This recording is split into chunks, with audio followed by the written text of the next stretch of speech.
আজকের এই nail art চ্যালেঞ্জটি দিয়েছে ফিওনা। একদিন রাতে কারেন্ট ছিল না, তাই আমি বাতাস খাওয়ার জন্য ছাদে গিয়েছিলাম। তখন প্রায় রাতের 12টা ছুঁই ছুঁই।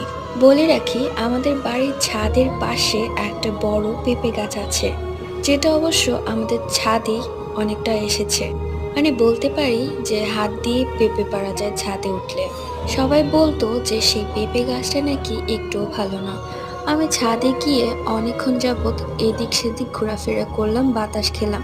তারপর হঠাৎ করেই আমার কানে কেমন যেন একটা ঘোঙানির আওয়াজ আসলো, যেটা দেখে আমার গায়ের লোম দাঁড়িয়ে যাবার মতো অবস্থা।